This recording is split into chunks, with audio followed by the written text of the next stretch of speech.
Nos presenta la liturgia de la palabra de Dios en los Hechos de los Apóstoles un párrafo de una hondura misionera extraordinaria, y por otra parte el Evangelio de San Juan, en esta lectura casi continua que estamos haciendo, en el capítulo 16, lo mismo, pero de una hondura teológica, o me atrevo a decir trinitaria, que verdaderamente merece la pena que lo contemplemos, que lo rumiemos y que lo saboreemos. Empezando por el pasaje del Evangelio, aparece clarísimo como la plenitud de la vida del Hijo, que ya ha llegado en sí por la Pascua, por la resurrección, no queda plenamente completa hasta su regreso al Padre, es decir, el gran misterio al que nos preparamos en la ascensión del Señor, que lo tenemos ya para celebrar en los próximos días. Pero esta vuelta al Padre, incluso con su humanidad glorificada, implica que el encuentro, el reencuentro, hablando de una manera muy antropomórfica, con el Padre, va a suponer para nosotros el don, recibir el don, acoger el don que les vincula, que es el Espíritu Santo.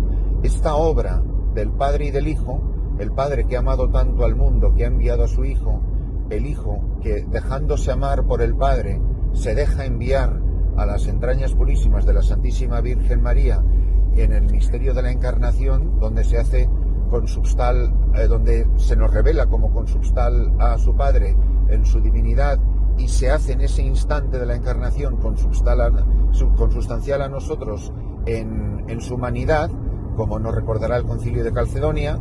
Así, de esa misma manera, el Espíritu Santo, que ha cubierto con sus obras, ha sido el gran protagonista de la obra de la Encarnación, incluso por supuesto todo el resto de la vida pública de Jesús, algo que queda tan claramente recogido sobre todo en los Evangelios de San Lucas, donde el protagonismo del Espíritu Santo no puede ser más evidente. Esta obra del Espíritu Santo, primero en la eternidad, en el misterio de la Trinidad, como abrazo trino, como abrazo eterno del Padre y el Hijo, que produce la eterna generación del Verbo por parte en el seno del Padre. Esta misma obra, esta misma acción del Espíritu Santo es la que se prolonga a lo largo de toda la historia de la salvación. Así como ha planeado, así como ha recubierto a la Santísima Virgen María con su sombra, con su poder, con su gracia, con su acción, con sus 7 dones, de la misma manera se va a posar en la siguiente fiesta, 10 días después de la Ascensión, en la gran solemnidad de Pentecostés, donde no va a recubrir con su sombra, va a recubrir con llamas de fuego a toda la Iglesia, para que ella también sea capaz de engendrar a Jesucristo, que es a la vez su esposo, y el don que comunica por la obra de la evangelización. Esto que nos propone el Evangelio para contemplarlo como el dinamismo trinitario que no solamente ocurre en la eternidad, sino que está ocurriendo aquí y ahora en las mismas entrañas de la historia y del tiempo, esa acción trinitaria es la que está llevando a cabo de manera apostólica, en su misión apostólica, el apóstol San Pablo y los discípulos que le van acompañando sucesivamente, como en este caso Silas y Timoteo. Y aparece el gran San Pablo aprovechándose de lo que puede parecer algo terrible o contradictorio, que es el rechazo, la persecución. Pero el rechazo es como una bocanada de viento que disemina unas semillas mucho más lejos de lo que lo pudo echar el sembrador. Si él se hubiera dedicado con la fuerza de su brazo a echar unas semillas, habría evangelizado a 20 metros a su alrededor. Pero si a él le están persiguiendo de ciudad en ciudad, hace posible que esa semilla llegue muchísimo más lejos. Yo estoy seguro que yo nunca hubiera llegado a las entrañas del corazón de África, en el Cuerno de África, en la región somalí de Etiopía, si a mí no me hubiesen expulsado de la República Dominicana. Por eso no hace falta que uno sea San Pablo. Uno solamente tiene que ver las contradicciones de su vida para, al volver la vista atrás, entender con claridad meridiana por qué era necesario tal sufrimiento, tal dificultad o tal persecución. Es del ingrediente y es esencial de la acción de vida, no solo en su propio Hijo, sino en los amigos y en los discípulos de su Hijo.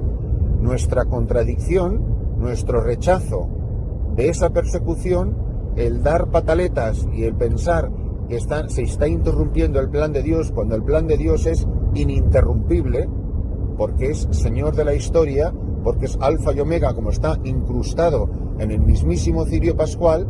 A él le pertenece el tiempo, y el tiempo no es si va a salir el sol o las nubes que tenemos. El tiempo es la historia de la humanidad, la historia del cosmos y la historia diminuta, pequeñita, aparentemente insignificante de mi propia vida. La dirige como dirige el curso de los grandes acontecimientos de la historia. Esta persecución es lo que le hace a San Pablo llegar a Atenas.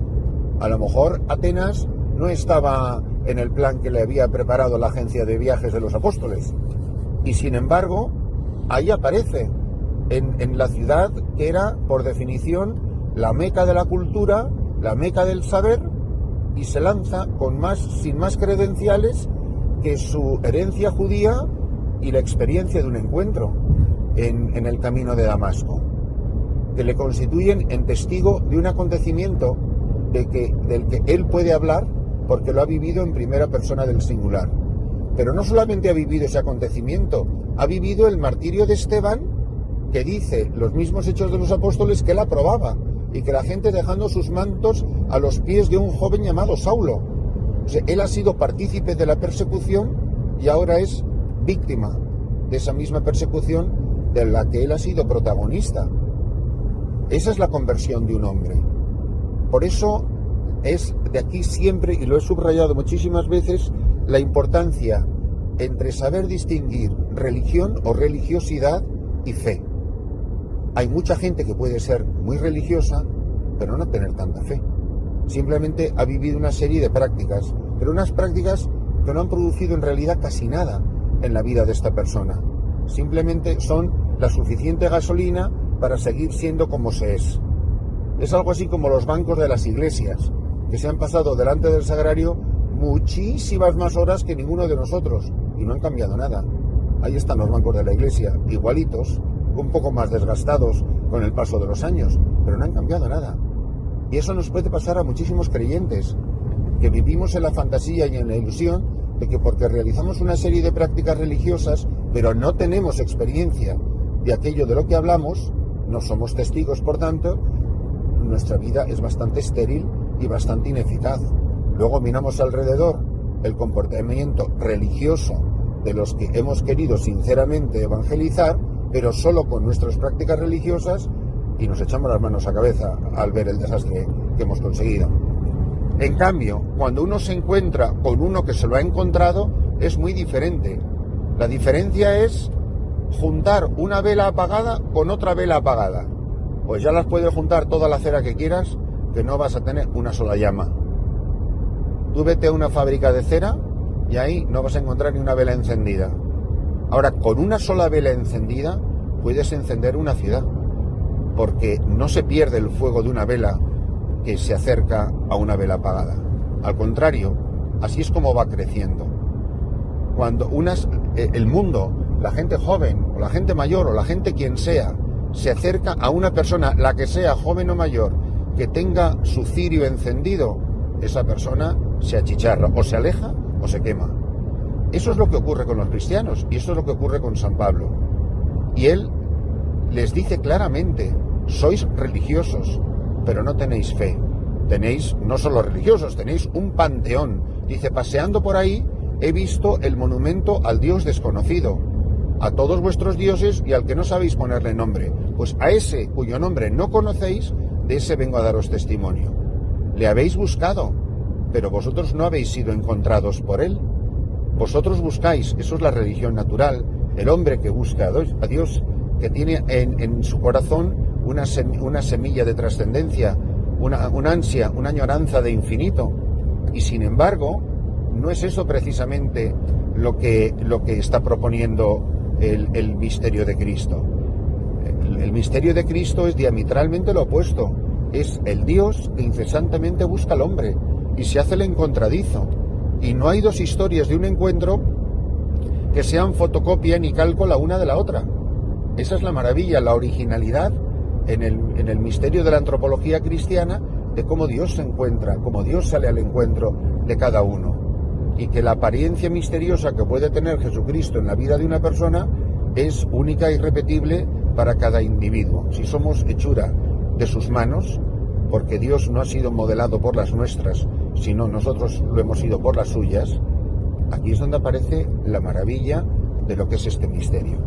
Pidámosle al Señor en la celebración de esta Santa Eucaristía, que nosotros celebramos y vosotros vais a celebrar quizá en lugares muy diferentes, que en la contemplación de la palabra de Dios seamos capaces de reconocer el misterio trinitario, donde el Padre y el Hijo se reencuentran con la ascensión, incluso en la humanidad glorificada del Verbo, con las mismas huellas de su pasión que se introducen en el misterio trinitario, en este reencuentro eterno, en este reencuentro trino, este reencuentro divino, espíritu que se nos va a comunicar como fruto de ese encuentro a toda la Iglesia en la solemnidad de Pentecostés, y que ese espíritu encienda fuego de tal manera en el corazón del creyente que seamos capaces de hacer presente este misterio del amor de Dios incluso en los areópagos modernos, el areópago de Atenas y el areópago del patio de mi casa